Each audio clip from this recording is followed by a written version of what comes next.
Welcome to Verona High, where TikTok clout is king.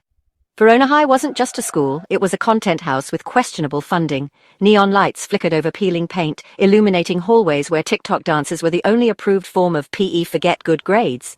Your follower count was your GPA here. Every locker slam, every whispered rumor, every cafeteria tray drop had the potential to become the next viral sound.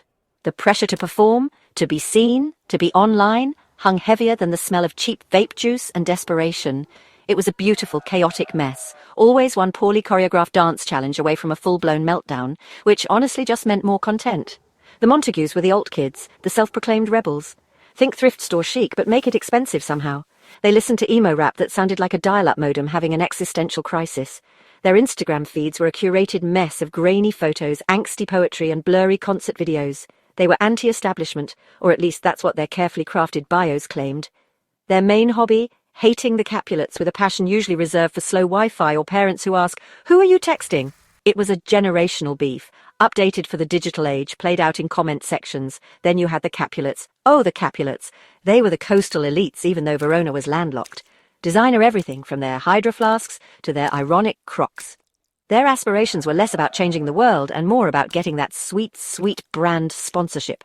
Their TikToks were flawlessly edited, their smiles dazzlingly fake, their lives seemingly perfect highlight reels. They saw the Montagues as cringe, stuck in a past that didn't even have good filters. The feud was less about ancient grudges and more about who had the better engagement rates on their latest #OOTD post. Enter Romeo.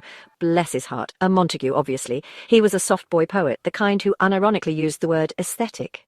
His room was filled with more plants than a hipster coffee shop, and he probably named them all. He was a hopeless romantic, constantly falling for girls who looked good in profile pictures, but had the emotional depth of a puddle. He was always in his feels, probably wrote sad boy haikus in his notes app, and definitely spent too much time curating playlists for crushes who'd never listened to them. He was looking for love in all the wrong DMs. The Capulets decided to throw a masked party.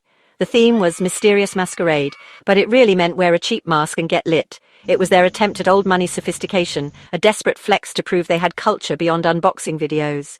Of course, it quickly devolved into a Gen Z rave, strobe lights battling phone flashes for dominance. Everyone was there for the gram, angling for that perfect candid shot that screamed, "I'm effortlessly cool and having way more fun than you." The air thrummed with bass, anxiety, and the collective hope of going viral for something, anything. Romeo, ever the drama llama magnet, decided to crash. Not for the clout, surprisingly. His bestie, Mercutio, a hype-beast comedian whose stand-up routines were just him roasting people's outfits, dared him. So Romeo, looking like a lost puppy in a wolf den, shuffled in. He was awkward, out of place, clutching his non-alcoholic seltzer like a lifeline. He wasn't built for this kind of performative fun. His idea of a wild night was repotting his succulents and listening to sad indie folk. He felt like a glitch in their perfectly curated matrix. Then, across the crowded, sweaty room, he saw them. Jules. Just Jules. Their identity was a beautiful, shifting kaleidoscope. Pronouns? They, them today. Maybe she, her tomorrow. Maybe something else entirely. It wasn't about labels. It was about the freedom to be. Their style was a masterpiece of ID gaff chic. A little bit punk, a little bit ethereal, all parts captivating. Jules was a vibe, an enigma wrapped in a thrifted jacket, radiating an energy that cut through the noise. They weren't trying to be seen. Their eyes met. Boom. Instant connection, like finding a perfect Wi-Fi signal in the middle of nowhere. It was that intense, that immediate. Forget swiping right, this was a full system override. They ditched the performative chaos of the party for a quiet corner, sharing a single pair of AirPods, heads bent close. The world, with its endless scroll and notifications, faded away. They vibed to obscure indie artists, the kind your cool older sibling hasn't even heard of yet, and just talked. It was raw, real, and dangerously exciting. Their love story was a dumpster fire waiting to happen, but like a really cute, aesthetically pleasing dumpster fire, it was immediate, intense, and incredibly inconvenient. They started with secret DMs, those late-night messages filled with heart emojis and inside jokes. This quickly escalated to hushed video calls, faces illuminated only by phone screens whispering dreams and fears into the digital void. Sneaking around became their new favorite pastime, the thrill of the forbidden adding an extra layer of spice to their already sizzling connection. Every stolen glance, every brushed hand, felt like a rebellion. Romeo and Jules weren't idiots. They knew their families would absolutely lose their collective minds. The Montagues would probably hold an emergency poetry slam to denounce Jules as a sellout for even breathing the same air as a Capulet. The Capulets, on the other hand, would likely stage an intervention, declaring Romeo cringe and a threat to their carefully constructed brand image. So they kept their budding romance on the absolute DL, a secret whispered between two apps, hidden from the prying eyes of their rival clout factions. Their love was a private server in a world of public feeds. The adults in this whole mess completely, utterly useless. Principal Aeschylus, the supposed authority figure at Verona High, was more concerned with sending out generic anti-bullying emails that everyone immediately archived. You know the type, full of corporate jargon and zero actual solutions.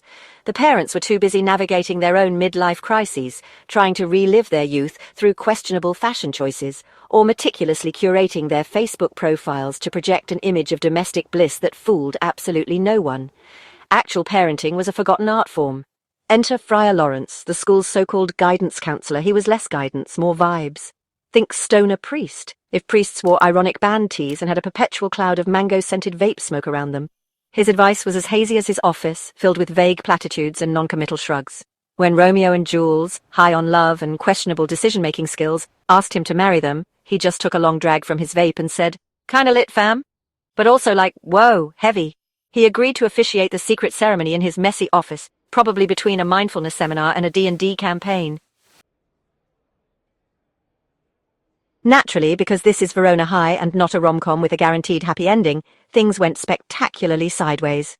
Tybalt, Jules's cousin, and a notorious TikTok drama queen whose entire personality was based on starting beef, picked a fight with Mercutio. It was probably over something stupid like who had the better lighting for their selfies. Romeo, bless his peacemaking heart, tried to intervene, to de-escalate the situation like a badly written HR manual. But it went left, fast. Mercutio got cancelled, which in this context meant badly injured, maybe even metaphorically or literally dead. Romeo, seeing his bestie go down, snapped. Enraged, he retaliated. It was messy, public, and definitely got a ton of views. The grand plan to fake Jules's death via a digital detox, a sketchy concoction of sleeping pills procured from Friar Lawrence's wellness stash, was doomed from the start. The message explaining the plan to Romeo never sent. Why? Because the Wi-Fi at the crucial moment was down, classic Verona High. So Romeo, scrolling through his feed, saw the RIP posts for Jules and completely spiraled. He heard Jules was offline permanently, and his brain just short-circuited, no fact-checking, no critical thinking, just pure unadulterated panic. Romeo, in a grand gesture of performative despair tailor-made for his private Instagram story, decided to end it all. He chugged an energy drink he dramatically believed was poison. In reality, it was just a very sugary, possibly dangerous, off-brand concoction that probably tasted like regret and blue raspberries. Jules, meanwhile, woke up from their pharmaceutical nap, saw Romeo looking decidedly unalive, and in a moment of utter confusion, grief, and peak Gen Z impulsivity, did something equally tragic and permanent.